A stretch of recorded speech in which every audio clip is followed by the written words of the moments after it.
세상은 빛으로 가득합니다. 온 우주 공간에 빛, 다시 말해 전자기파가 가득 차 있죠.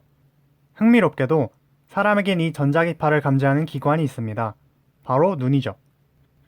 특히 사람에게 있어서 시각은 매우 중요한데 아쉽게도 모든 빛을 보지는 못합니다. 빛은 파장에 따라 다음과 같이 분류됩니다. 파장은 한 주기 동안 파동이 진행하는 거리로 사람이 볼 수 있는 범위의 파장에 들어가는 빛을 가시광선이라고 부릅니다. 그러니까 저 넓은 스펙트럼 중에서 우리는 겨우 500나노미터 안팎의 빛만 볼 수 있는 거죠. 이쯤 되면 빛의 삼원색이라는 말은 굉장히 이상하게 들립니다. 빨간색, 초록색, 파란색은 특별한 게 아니라 많고 많은 빛 중에서 특정한 파장을 가지는 단색광에 불과하니까요. 맞아요. 사실 이 세 가지 빛을 섞어 다른 빛을 만든다는 것은 터무니없습니다. 적어도 과학적으로는요.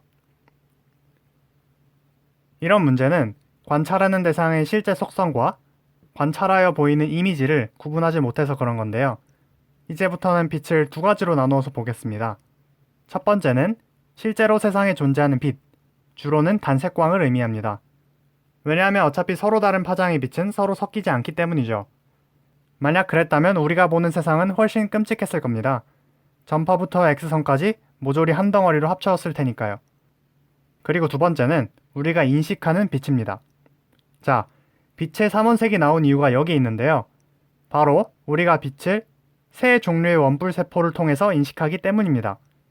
이 세 원뿔 세포의 주력 타겟에 따라 R, G, B가 나온 것이죠. 이렇게 나눈 두 종류의 빛 사이의 관계는 굉장히 재밌는데 둘의 차이를 극명하게 보여주는 것이 바로 노란색입니다. 예를 들어 나트륨을 불꽃에 넣으면 589나노미터의 빛을 방출합니다. 이 빛을 우리가 보면 어떻게 인식할까요? 그렇죠. 적원뿔 세포와 녹원뿔 세포가 반응하여 우리는 이 빛을 노란색이라고 인식하게 됩니다.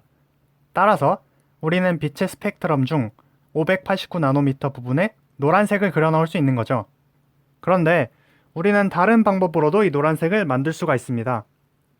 컴퓨터 화면에서 노란색을 표현하기 위해 사용하는 방법인데요. 예를 들어 660나노미터의 빨간색 빛과 530나노미터의 초록색 빛을 섞어서 내보냅니다. 그러면 과학적으로 보면 단순히 파장이 다른 두 개의 빛이 중첩된 것인데 우리는 이번에도 적원뿔 세포와 녹원뿔 세포가 동시에 반응하였으니 노란색이라고 인식하는 것이죠. 즉, 우리는 589나노미터의 단색광과 660나노미터와 530나노미터 두 개의 단색광이 함께 있는 것을 구분하지 못하는 것입니다. 그렇다면 노란색이 아닌 빨간색과 파란색을 더한 마젠타는 어떨까요?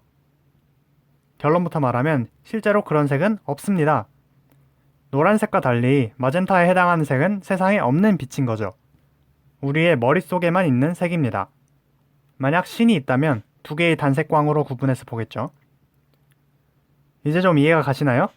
한쪽에는 과학적 실체로서의 빛이 있고 사실 이 빛은 빨주노초 파남보와 같은 색도 없습니다.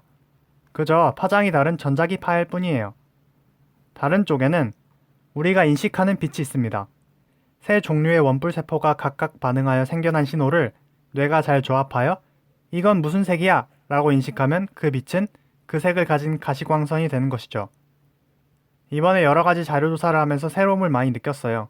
사실 지금까지 객관적인 실체로서의 빛과 그것을 뇌에서 인식하고 색을 입힌 빛을 구분해서 생각해 본 적이 한 번도 없었거든요. 철학적으로도 생각해 볼 것이 많은 주제인 것 같습니다. 감사합니다.